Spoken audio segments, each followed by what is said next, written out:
الحمد لله نحمده ونستعينه ونستغفره ونؤمن به ونتوكل عليه ونعوذ بالله من شرور أنفسنا ومن سيئات أعمالنا من يهده الله فلا مضل له ومن يضلله فلا هادي له ونشهد أن لا إله إلا الله وحده لا شريك له ونشهد أن سيدنا وسندنا وحبيبنا وطبيب قلوبنا ومولانا محمدا عبده ورسوله أرسله إلى الناس بشيرا ونذيرا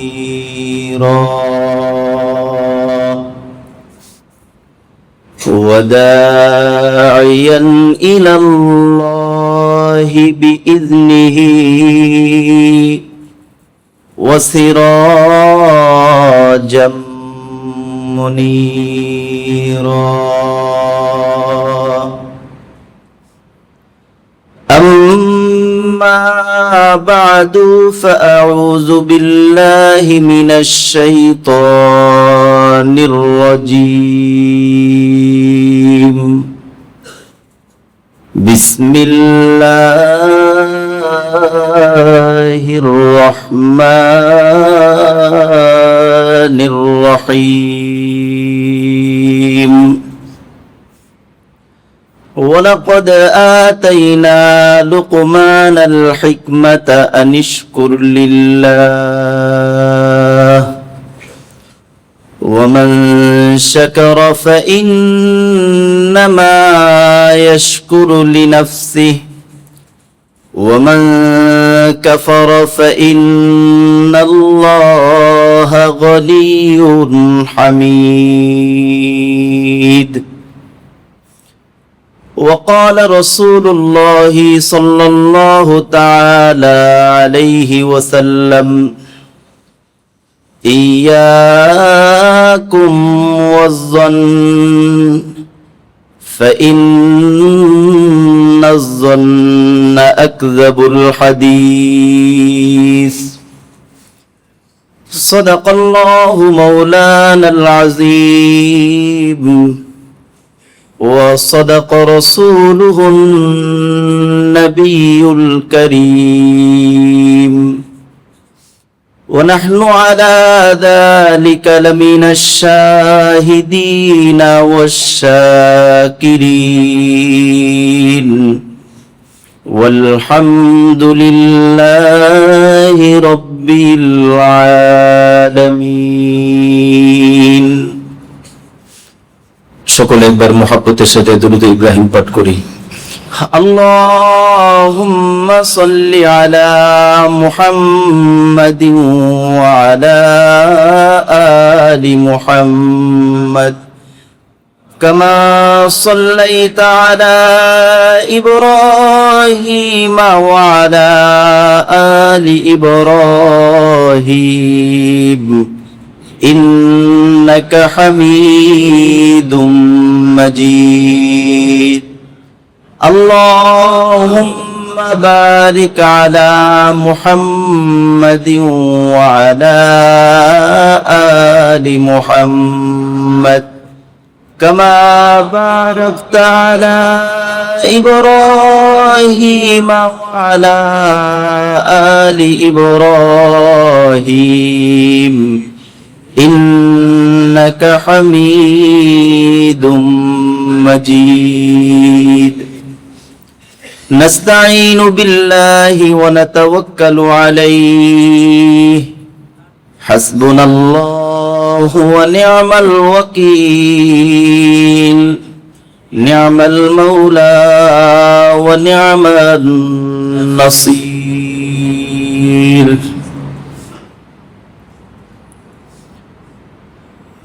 محترم ومكرم قابل احترام حضرات মুসল্লিন ইকরাম, আল্লাহ রাব্বুল আলামিনের শাহী দরবারে লাখো কোটি শুকরিয়া আদায় করছি যে মহান আল্লাহ পাক আমাদেরকে একটি পবিত্র দিনে আল্লাহ পাকের ঘর মসজিদে আসার জন্য সুযোগ করে দিয়েছেন।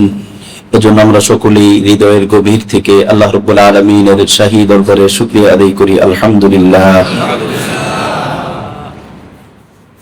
আমরা গত জুমায় একটি বিষয় আলোচনা করছিলাম, তা হচ্ছে এই সোশ্যাল মিডিয়ার ক্ষতিকর দিকগুলো কি কি আছে এবং এগুলো থেকে আমরা পরিত্রাণ পেতে পারি কিভাবে, আমরা এগুলোর ক্ষতিকর দিককে এড়িয়ে কিভাবে এর মাধ্যমে উপকৃত হতে পারি, এ নিয়ে আমরা বেশ কিছু আলোচনা করেছিলাম।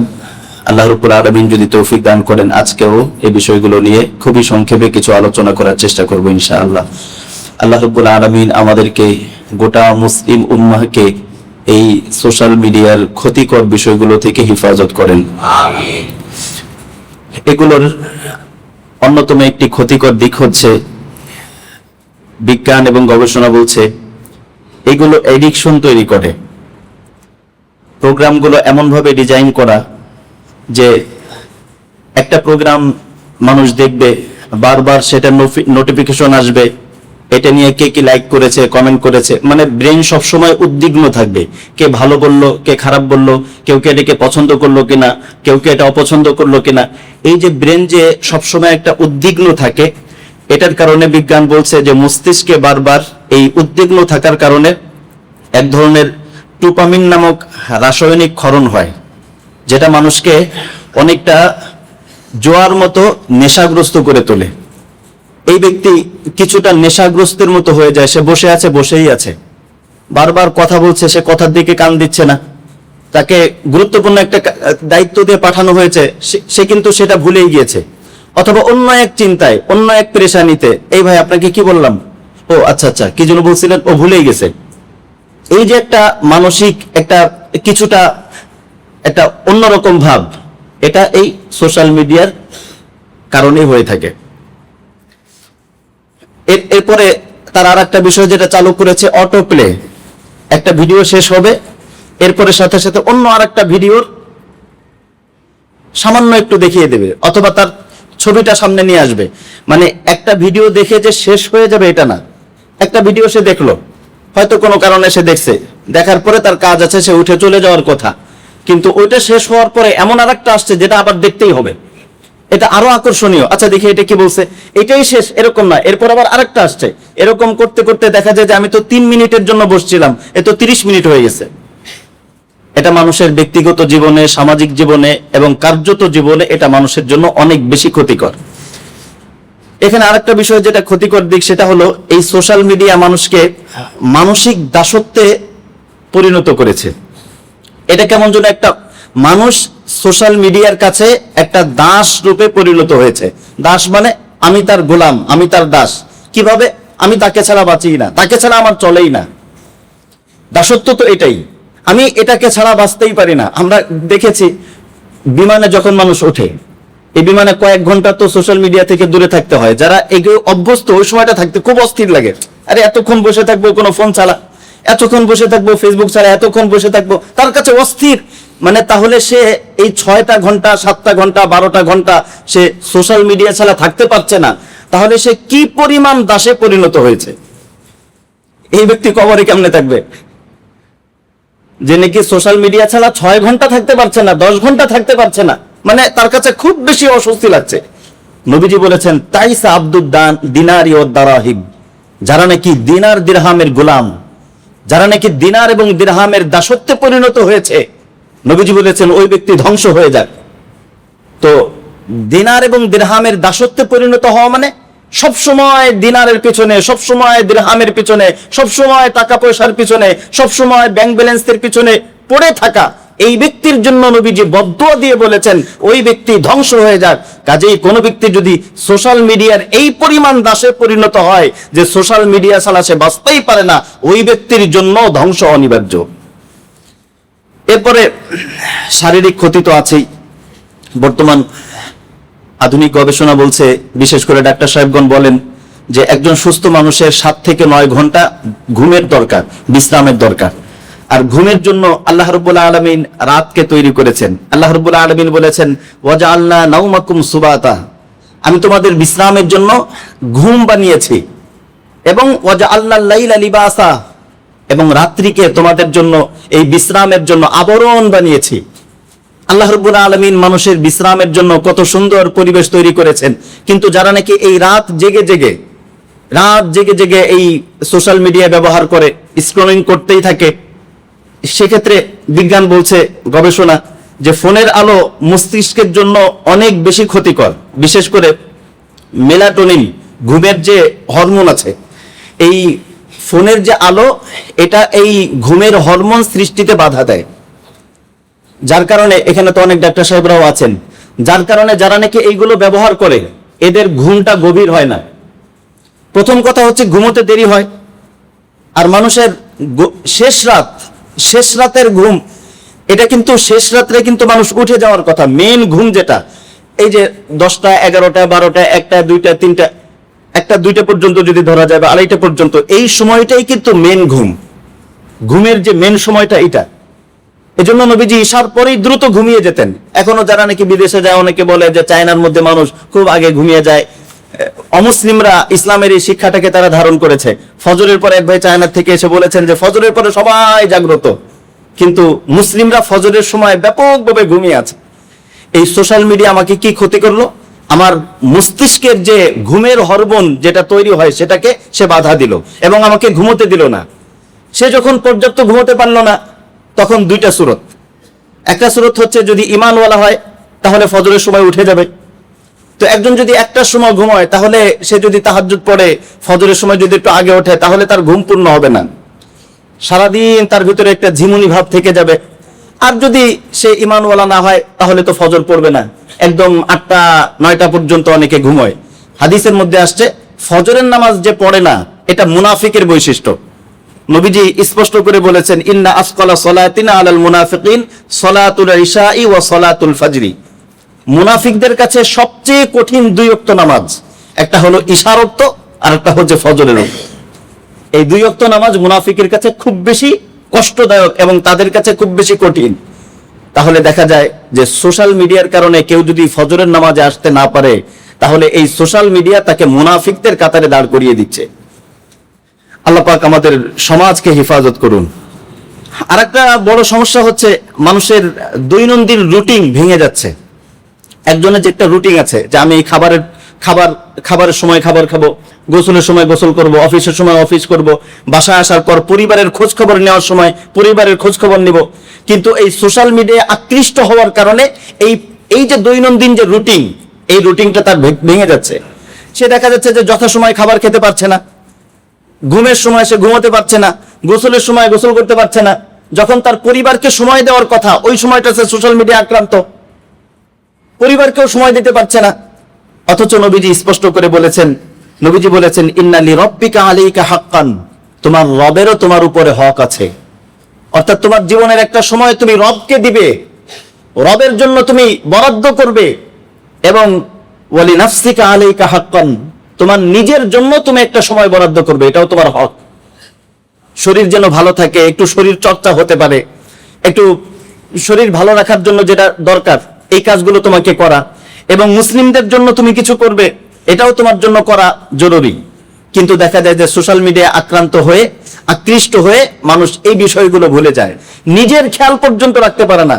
এমনকি এমনটাও দেখা যায় যারা নাকি বিভিন্ন অবৈধ প্রেম প্রীতিতে আসক্ত হয়ে পড়েছে এই সোশ্যাল মিডিয়া বিভিন্ন মেসেঞ্জারে, সে নিয়মিত খাবারও খায় না, শরীর ভেঙে যাচ্ছে, শরীর খারাপ হয়ে যাচ্ছে, তার খাবারের খবর নাই, ঘুমের খবর নাই, গোসলের খবর নাই, রাতকে রাত জেগে জেগে সে সোশ্যাল মিডিয়ার জন্য এর পিছনে সে ব্যয় করছে তার জীবনের মূল্যবান সময়গুলো। একটা ছাত্র সে লেখাপড়ার পিছনে, বাবা মা তো জানে যে সে হয়তো তার রুমে পড়ালেখা করছে, কিন্তু সে লাইট বন্ধ করে দিয়ে অথবা লাইট জ্বালায় এই সোশ্যাল মিডিয়ায় সে ধাবিত হয়ে পড়ছে। এই বিষয়গুলো একটা সমাজের জন্য অনেক বড় ক্ষতিকর একটা দিক। আর একটা বিষয় হচ্ছে যে বাস্তব যে জগৎ, সোশ্যাল মিডিয়ার কারণে মানুষ বাস্তব জগৎকে বাদ দিয়ে ভার্চুয়াল জগতে আকৃষ্ট হয়ে পড়ছে। একটা হচ্ছে বাস্তব জগৎ। বাস্তব জগৎটা কি? বাস্তবে একজন মানুষ তার খোঁজ খবর নিবে, একজন মানুষ আত্মীয়দের সাথে দেখা সাক্ষাৎ করবে, বন্ধুরা পরস্পর বসে গল্প করবে। এই যে বাস্তব একটা জগৎ, বাস্তব জগৎ থেকে ভার্চুয়াল জগৎকে বেশি প্রাধান্য দিচ্ছে। একজন তার সামনে বসা, তার সাথে কথা বলছে না, কিন্তু ফোনে কথা বলছে। সামনে একজন বসা, বাস্তব জগৎটা সে ভুলে যায়। বাস্তবে তার আত্মীয় উপস্থিত, বাস্তবে তার বন্ধু, বাস্তবে বন্ধু যে নাকি তার বিপদে আসবে, তার পাশের ফ্ল্যাটের বন্ধু অথবা ওই বাসার বন্ধু যে নাকি বিপদে আসবে, তার জানাজায় শরীক হবে, এই বন্ধুর খোঁজ খবর না। এই ভার্চুয়াল জগতের ফ্রেন্ড, তাদের সাথে তাদের দৈনন্দিন যোগাযোগ। এই ভার্চুয়াল জগতের বন্ধুগুলো তো তোমার জানাজায় শরীক হবে না। এই ভার্চুয়াল জগতের বন্ধু তো জানবেও না, কারণ তোমার মৃত্যুর সাথে সাথে তো সব বন্ধ হয়ে যাবে। জানবেও না, তুমি তো আর বলতে পারবা না যে আমি কিন্তু আজকে মারা গিয়েছি। বাস্তব জগতের বন্ধু তো সে তোমার সবকিছুতে শরীক হবে। এই জন্য অনেক ক্ষেত্রে দেখা যায় এই সোশ্যাল মিডিয়ায় মানুষ আকৃষ্ট হয়ে বাস্তব জগৎটাকে মানুষ ভুলে যায়। বাস্তব বন্ধুকে, বাস্তব আন্তরিক যারা নাকি তার সুখে দুঃখে দাঁড়িয়েছে, এরকম ব্যক্তিদেরকে তারা ভুলে যায়।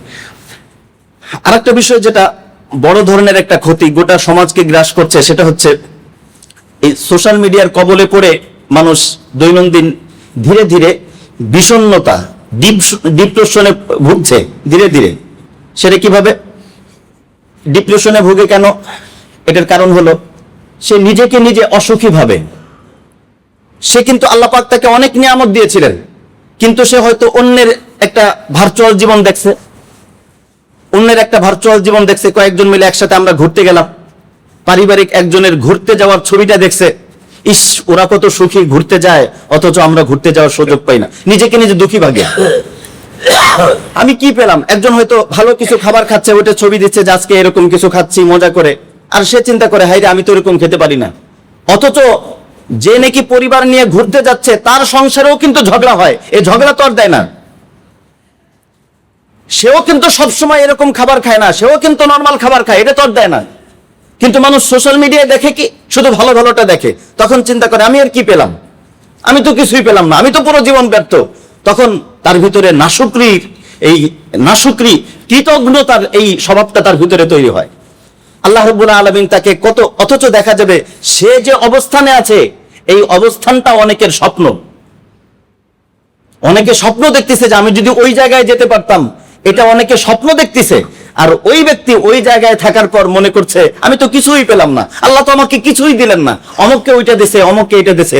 অথচ দুনিয়ার নিয়ম হলো আল্লাহ রাব্বুল আলামিন কাউকে স্বয়ং সম্পূর্ণ করে পাঠান নাই। তাকে একটা দিয়েছে, তোমাকে আরো 10টা দিয়েছে, তুমি তোমার নিজের জীবনে খোঁজ নাও।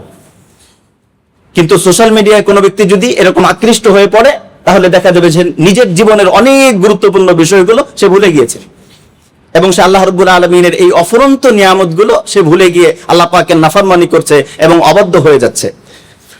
এটার আরেকটা বিষয় হচ্ছে ক্ষতিকর একটা দিক। সোশ্যাল মিডিয়ায় যারা আকৃষ্ট হয়ে পড়ে, তারা বিভিন্ন ক্ষেত্রে অন্যের সাথে তুলনা করে। অমকের ওইটা ভালো, কথার কথা স্বামী যদি এটার সাথে আকৃষ্ট থাকে, তাহলে অন্য একটা মেয়েকে দেখছো ওই মেয়ের এটা ভালো, ওই মেয়ের এটা ভালো, ওই মেয়ের কথা ভালো, ওই মেয়ের বাচন ভঙ্গি ভালো, ওই মেয়ের এটা ভালো, ওইটা ভালো, তখন সে তুলনা করে।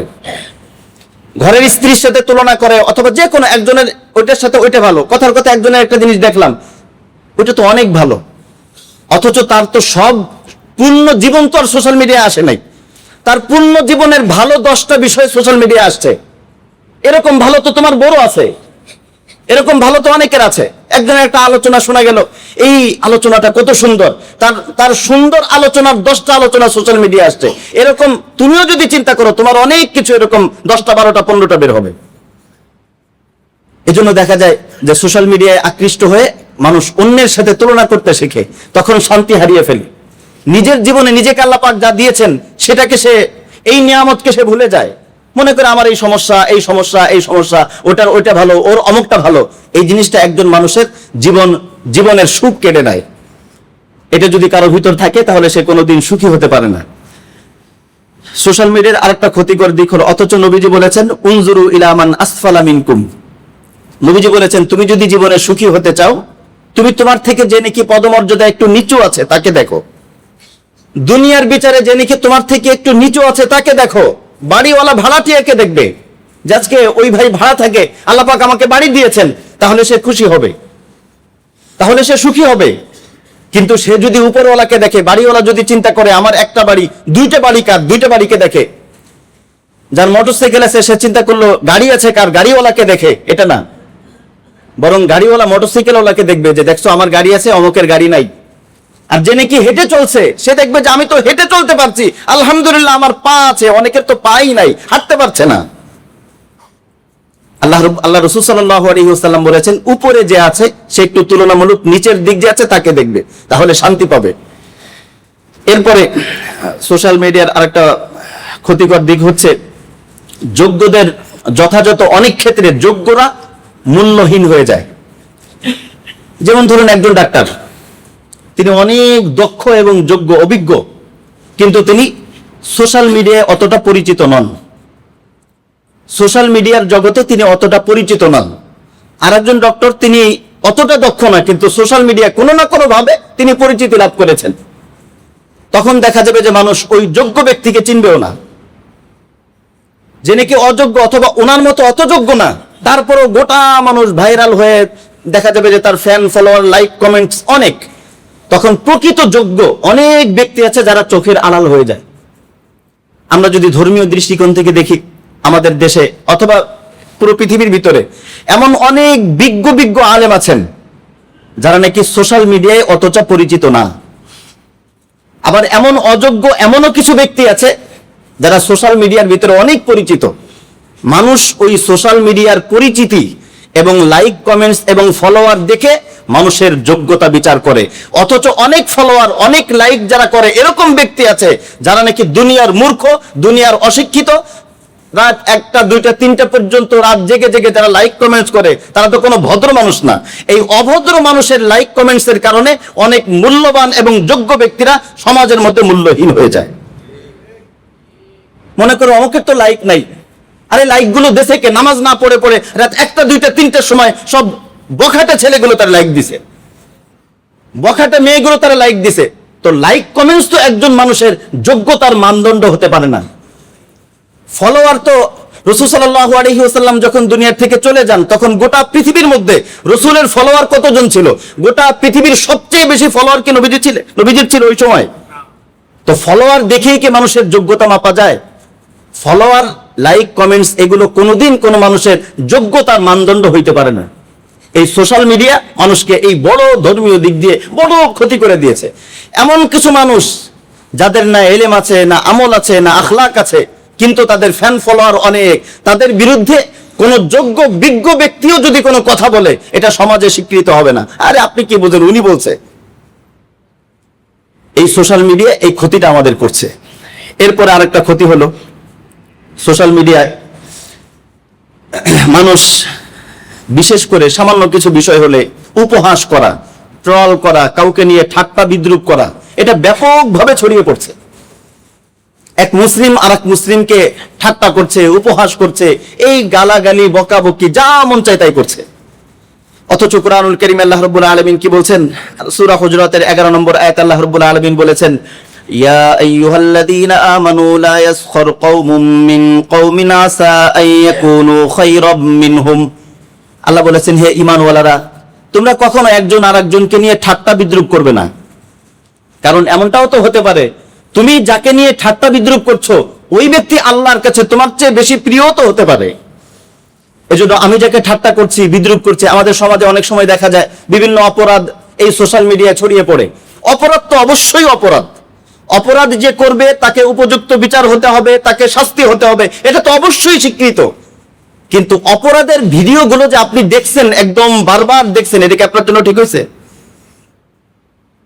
একজন কথার কথা একটা অশ্লীল কাজ, এই অশ্লীল কাজের এটা কি কিতাবের ভিতরে আসছে প্রাণীরাও যদি তাদের মানে যে সময়গুলো একান্ত সময় প্রাণীরা, এটাও একজন মুসলিমের জন্য না দেখা।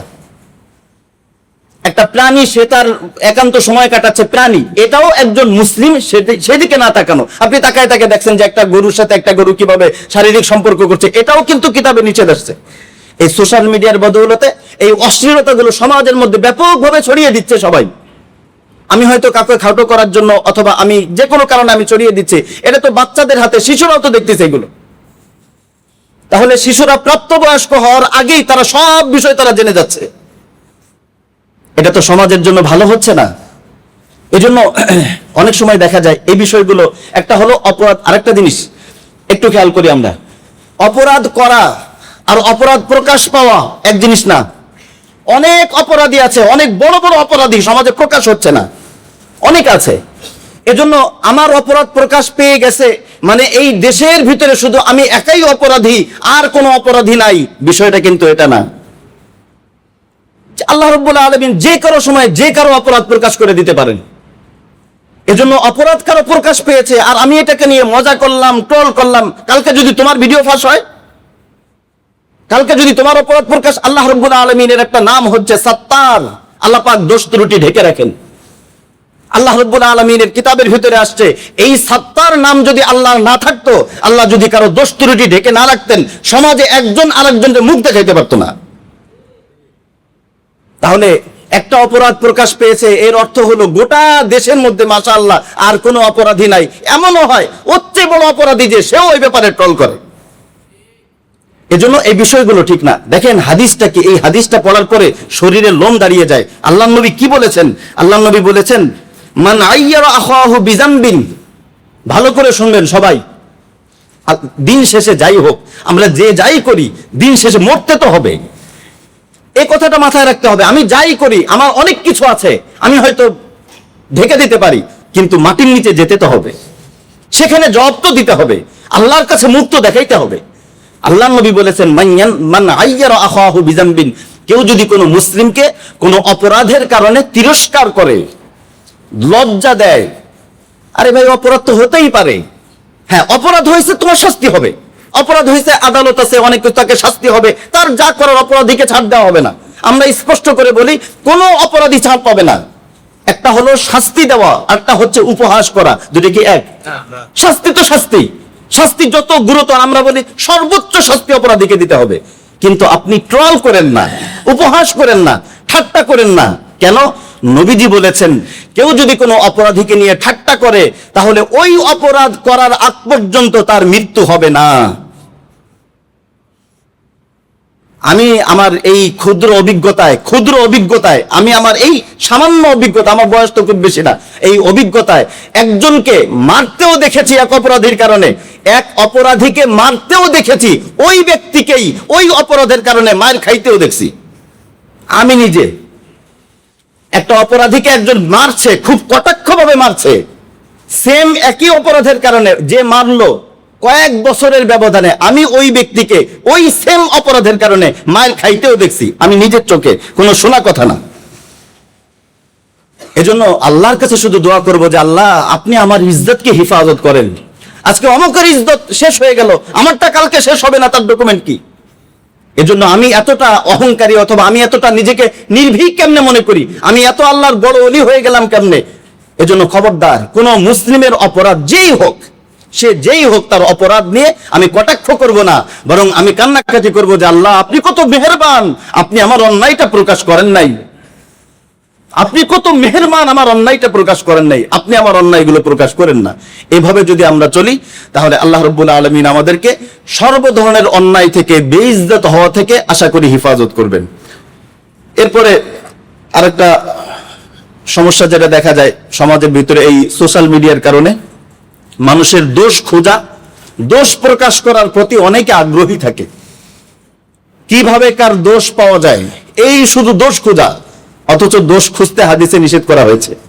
নবীজি স্পষ্ট করে বলেছেন ওয়ালা তাহাসসাসু, তোমরা গোপন বিষয় খুঁজতে যেও না। নবীজির হাদিস, ওয়ালা তাহাসসাসু, গোপন বিষয় তোমরা খুঁজতে যেও না।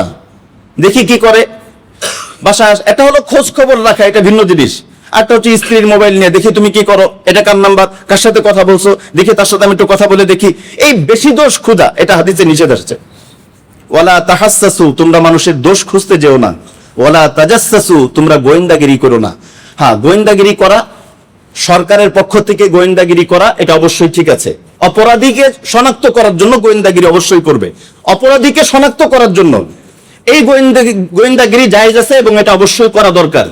কিন্তু আরটা হলো অপরাধীকে শনাক্ত করার জন্য গোয়েন্দাগিরি না, এমনি নিজে একটু মজা নেওয়ার জন্য, দেখি পরে কি হয়, দেখি পরে কি হয়, এরপরে কি হয়, এরপরে কি হয়, এটা নিষেধ। কথা কি বুঝে আসছে? অপরাধীকে শনাক্ত করার জন্য তো গোয়েন্দাগিরি করতেই হবে। এখানে কোনো অপরাধী আছে কিনা এটা রাষ্ট্রীয়ভাবে গোয়েন্দাগিরি অবশ্যই করবে। কিন্তু আরটা হলো আমি রাষ্ট্রের কোনো ব্যক্তি না, এমনি আমি দেখি, খুঁজে বের করে দেখবো, এরপর আমি তাকে লাঞ্ছিত করব, আমি তাকে অপমানিত করব। এই অপমানিত লাঞ্ছিত করার উদ্দেশ্যে গোয়েন্দাগিরি, এটা নিষেধ। এরপরে নবীজি বলেছেন ওয়ালা তাহাসাদু, পরস্পরে তোমরা হিংসা বিদ্বেষ করো না। ওয়ালা তাবাগাদু, একে অপরের থেকে মুখ ফিরিয়ে নিও না। তাকুনু ইবাদাল্লাহি ইখওয়ানা, তোমরা সকলে আল্লাহ পাকের বান্দা হয়ে পরস্পরে ভাই ভাই হয়ে জীবন যাপন কর। হাদিসের মধ্যে আসছে, নবীজি বলেছেন, আরো অনেক হাদিস আছে। তো এটা থেকে আমরা যেটা জানতে পারি সেটা হলো যে দোষ খোঁজা, কারো দোষ খোঁজা, কাউকে অপমান করার উদ্দেশ্যে এই ধরনের কাজগুলো দেখা যায় সোশ্যাল মিডিয়ার কারণে অনেক সময় হয়। এগুলো থেকে আমরা বিরত থাকার চেষ্টা করব। আরেকটা হচ্ছে সোশ্যাল মিডিয়ার কারণে যে আরেকটা বড় ক্ষতি হয় সেটা হলো গুজবের ছড়াছড়ি। গুজব, ব্যাপকভাবে গুজব ছড়িয়ে যায় এই সোশ্যাল মিডিয়ার বদৌলতে। অথচ হাদিসের মধ্যে আসছে, নবীজি বলেছেন কাফা বিল মারই কাযিবান আই ইউহাদ্দিসা বিকুল্লি মা সামিআ, কোন মানুষ মিথ্যু খাওয়ার জন্য এতটুকুই যথেষ্ট যে যা শোনে তাই প্রচার করে, তাই বলে বেড়ায়। সূত্র কি? সূত্র হলো চালিয়ে দেন। একটা মারাত্মক ঘটনা ঘটছে, সূত্র কোন সূত্র? সূত্র চালিয়ে দেন, এই সূত্র আপনি চালাই দেন। এগুলো সোশ্যাল মিডিয়ার কারণে হয়। অথচ কোরআনে আল্লাহ কি বলছেন? ইয়া আইয়ুহাল্লাযীনা আমানু ইন জাআকুম ফাসিকুম বিনাবাইন ফাতাবায়ানু, কোরআনে আল্লাহ বলেছেন, হে ঈমানওয়ালারা, তোমাদের কাছে যদি কোনো ব্যক্তি কোনো ফাসিক কোনো খবর নিয়ে আসে তাহলে তোমরা সেটাকে তদন্ত করো, এই খবরটা সঠিক কিনা এটাকে যাচাই বাছাই করো। যাচাই বাছাই করা ছাড়া তুমি সাথে সাথে এটাকে প্রচার করে দিও না।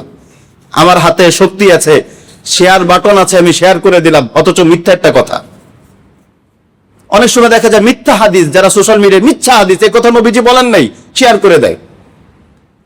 এজন্য আমরা এই ধরনের বিষয়গুলো থেকেও বিরত থাকার চেষ্টা করব।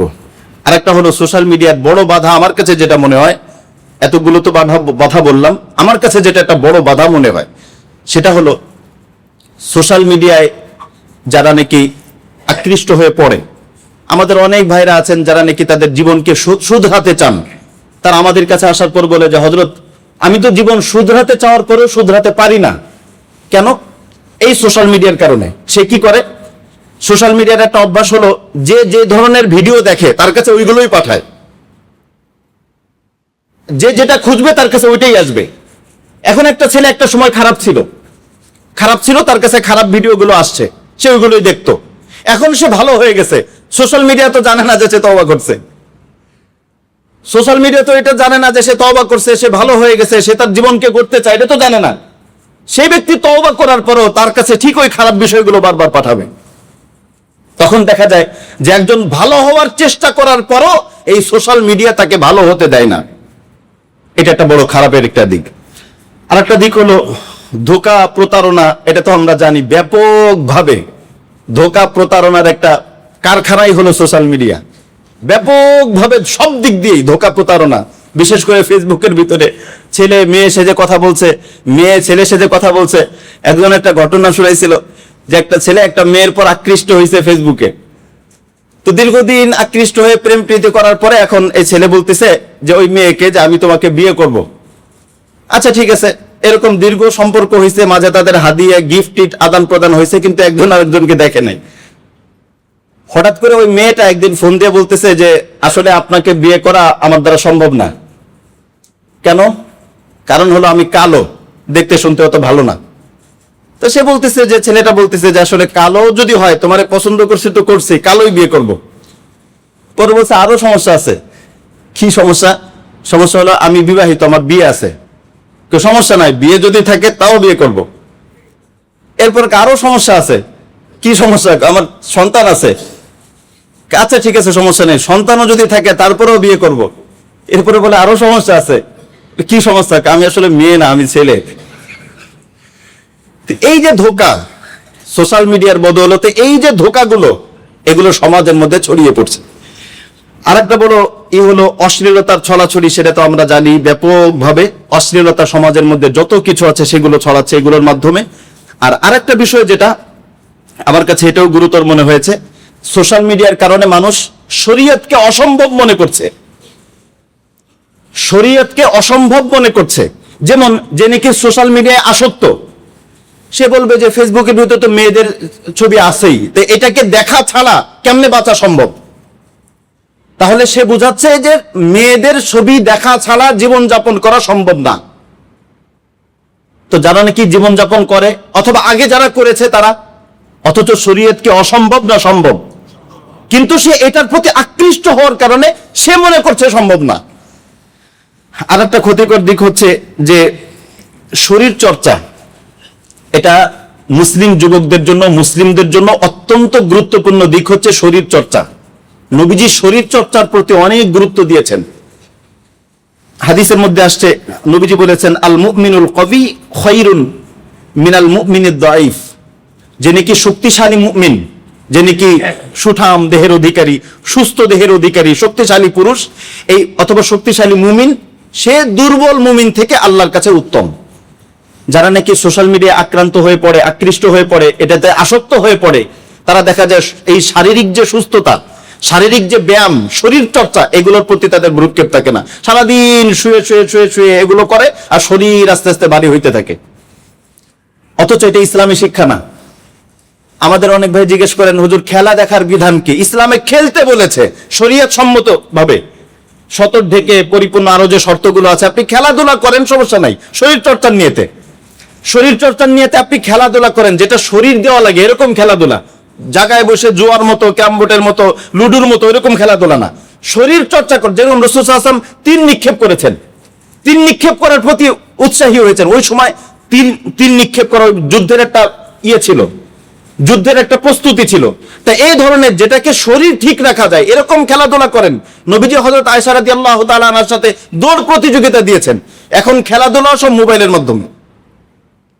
মানে শরীর চর্চা, মানে একটা জাতিকে কিভাবে অথর্ব বানানো যায়, এটা ওরা এই প্ল্যানিং করেই এটা আমাদের কাছে পাঠিয়েছে। শরীর চর্চার যে বিষয়গুলো, সেই বিষয়গুলো সোশ্যাল মিডিয়ার কারণে আড়াল হয়ে যায়। এই জন্য দেখা যায় হঠাৎ করে কোনো আলেম যদি কথা চিন্তা করে যাবে একটু শরীর চর্চা করি, আল্লাহ হুজুর এগুলো করে, অথচ এটা ইসলামের একটা বিষয়। শরীর ঠিক রাখা, শরীর ঠিক রাখা এটা অনেক বড় একটা বিষয়। এই সোশ্যাল মিডিয়ার কবলে পড়ে যুব সমাজ দেখা যায় এগুলো থেকে অনেক দূরে চলে যাচ্ছে। এটা আমাদের জন্য অনেক বড় একটা ক্ষতিকর একটা দিক। আর একটা বিষয় হলো যে অনেক সময় দেখা যায় যে আত্মনিয়ন্ত্রণ, সোশ্যাল মিডিয়ার কারণে মানুষ দুর্বল হয়ে পড়ছে। আত্মনিয়ন্ত্রণ করা, যেমন নিজেকে কন্ট্রোল করা, এই নিজেকে নিয়ন্ত্রণ করা, যেটাকে আমরা তাসাউফের পরিভাষায় বলি আত্মসংযম।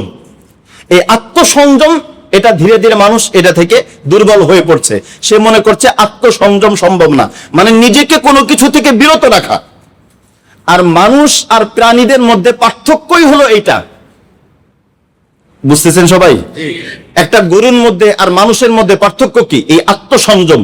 গরু আত্মসংযম বোঝে না, তার যেটা খেতে মন চায় সেটা খাবেই। ওরে আপনি যত পিটানার যাই করেন ওইটা খাবেই। মানুষ আত্মসংযম করতে শিখে। মানুষের মন চাইলেই কোনো কিছু খায় না, মন চাইলেই কোনো কিছু করে না। কিন্তু সোশ্যাল মিডিয়ায় আক্রান্ত হয়ে, আকৃষ্ট হয়ে মানুষ কি করে? আত্মসংযম ভুলে যায়। আমি তো পারি না, আমি চাই কিন্তু পারি না। পারি না মানে আমি আত্মসংযম করতে পারি না। এই যে সে জানে এটা, এই খাবারটা ক্ষতিকর, এরপরে সে খাচ্ছে। ক্ষতিকর জানার পরেও সে ব্যবহার করছে, ক্ষতিকর জানার পরেও সে এটার মধ্যে ডুবে আছে, মানে সে আত্মসংযম করতে ভুলে গেছে। এরকমটা যখন হবে তখন তার সামনে লাভ আর ক্ষতি থাকবে না, সে একদম নিজে অসহায়, সে পারছে না। এটা তো একজন মানুষের মনুষ্যত্ব থেকে তাকে দূরে ঠেলে দিবে। এরকম আরো অনেক বিষয় আছে সোশ্যাল মিডিয়ার জন্য, যেটা আমাদের জন্য ক্ষতিকর। এক্ষেত্রে আমরা করণীয়টা কি করতে পারি, আমি সংক্ষেপে 3টা কাজ বলবো। 1 নম্বর কাজ হলো, আমরা যদি চাই যে সোশ্যাল মিডিয়ার এই ক্ষতিকর দিক থেকে আমি ফিরে আসব, 1 নম্বর হলো আমি ভালো কোনো কাজে জড়িয়ে যেতে হবে। বেকার থাকা যাবে না। আপনি ভালো বই পড়েন, এই যে সামনে রবিউল আউয়াল মাস আসতেছে, আপনি সিরাত পড়েন। বাস্তব জগতে আপনি কোন একটা ভালো কাজে জড়িয়ে যান। আপনি যখন কোনো ভালো কাজে, কারণ মানুষ, একটা কথা আছে না, অলস মস্তিষ্ক শয়তানের আড্ডা। মানুষ যখন অলস থাকে, ফ্রি থাকে, তখনই বিভিন্ন শয়তানি বিষয় তার মাথার মধ্যে আসে। আপনি কাজে জড়িয়ে যান, ভালো কোনো কাজে, দুনিয়ারও যদি কোনো কাজ হয় কাজে জড়িয়ে যান। আপনি কোনো ভালো কাজ করেন, আপনি কোনো বই পড়েন, দিনই বিভিন্ন কাজ আছে, ওই কাজের মধ্যে আপনি শরীক হন, আপনি দাওয়াতি কাজে শরীক হন, আপনি নিজের আত্মশুদ্ধির জন্য কোনো শায়েখের সাথে সম্পর্ক রাখেন, আপনি কোনো মহিলাকে, কোনো মেয়েকে, তাকে ভালোবাসার পরিবর্তে কোনো আল্লাহওয়ালাকে ভালোবাসেন, তার সাথে আপনি সময় দেন, তার কাছে আপনি যান, তার কাছ থেকে দিন শিখেন। আপনি যখন কোনো ভালো কাজে ব্যস্ত হয়ে পড়বেন, তখন খারাপ কাজ থেকে ফিরে আসা আপনার জন্য সহজ হয়ে পড়বে। 2 নম্বর হচ্ছে, বিশেষ করে আমরা যেটা বলবো, রাত্রে ঘুমের কমপক্ষে 1 ঘন্টা আগে আপনি ফোন থেকে দূরে থাকুন। এটা একদম অনেক বড় গুরুত্বপূর্ণ বিষয়। আপনি যদি চান যে এর ক্ষতিকর দিক থেকে দূরে থাকবেন, তাহলে রাত্রে ঘুমের 1 ঘন্টা আগ থেকেই ফোন আলাদা, আপনি আলাদা। তাহলে কি হবে? সোশ্যাল মিডিয়া থেকে দূরত্ব থাকার একটা অভ্যাস তৈরি হবে। আপনি রাত্রে ফোন থেকে আলাদা থাকেন, এরপরে রাত্রে ঘুমের সময় উজু করে ঘুমান, ঘুমানোর আগে 2 রাকাত নামাজ পড়ে ঘুমান। এরপরে ঘুমের যে তাসবিহাত আছে, আপনি আয়াতুল কুরসি পড়েন। আয়াতুল কুরসি, ঘুমের সময় কোনো ব্যক্তি যদি আয়াতুল কুরসি পড়ে, হাদিসের মধ্যে আসছে ওই ব্যক্তিকে আল্লাহর পক্ষ থেকে একজন ফেরেশতা সারা রাত ওই ব্যক্তিকে পাহারা দেয়। এর অর্থটা কি? এর অর্থ আপনারা বুঝেন নাই। এই জন্য আপনারা সুবহানাল্লাহ কইলেন। এর অর্থটা যদি বুঝতেন, তাহলে সবাই আরো জোরে সুবহানাল্লাহ বলতেন। এর অর্থটা হলো, আপনি কি বুঝছেন? আপনি বুঝছেন হলো, আমি আয়াতুল কুরসি পড়লাম, আমার সাথে একটা ফেরেশতা দাঁড়ানো আছে, আমার কোনো বিপদ আসবে না, আমার কোনো চোট ঢুকবে না, আমার মাথার উপর ছাদ ভেঙে পড়বে না, ফ্যান আমার মাথার উপর ভেঙে পড়বে না, আমার কোনো সমস্যা হবে না। এটা বুঝছেন? সাথে আরো বুঝার আছে, একজন ফেরেশতা যখন আল্লাহর পক্ষ থেকে পাহারা দিবে, তখন ওই ব্যক্তির কাছে শয়তানও ভিড়তে পারবে না। ওই ব্যক্তির যদি মৃত্যুর সময় হয়, তাহলে শয়তানি ধোঁকা তার আসতে পারবে না। আল্লাহর পক্ষ থেকে তাকে পাহারা দেওয়া হবে। আল্লাহর পক্ষ থেকে বিশেষ পাহারায় ঈমান নিয়ে ওই ব্যক্তি আল্লাহর কাছে যেতে পারবে। আল্লাহর পক্ষ থেকে পাহারা, এটা আপনি করেন। এরপরে রাত্রে ঘুমের সময় আরো অনেক আমল আছে। আমানা রাসূল সূরা বাকারার যে শেষ আয়াত আছে সেগুলো পড়েন। কোরআনে অনেক সূরা আছে, সূরা ইখলাস, ফালাক, নাস, এগুলো পড়েন। মৃত্যুর মুরাকাবা করতে করতে আপনি ঘুমান। এটা অবশ্যই আপনি সোশ্যাল মিডিয়ার ক্ষতিকর দিক থেকে বিরত থাকতে হলে এটা করতে হবে। 3 নাম্বার আমরা যেটা বলি, কমপক্ষে সপ্তাহে একটা দিন আপনি অভ্যাস করেন, আপনি সোশ্যাল মিডিয়া ছাড়া চলবেন। সপ্তাহে একটা দিন আপনি ফোন ব্যবহার করবেন না। আপনি একদম ভার্চুয়াল জগৎ থেকে আলাদা হয়ে বাস্তব একটা দিন আমি পারবো।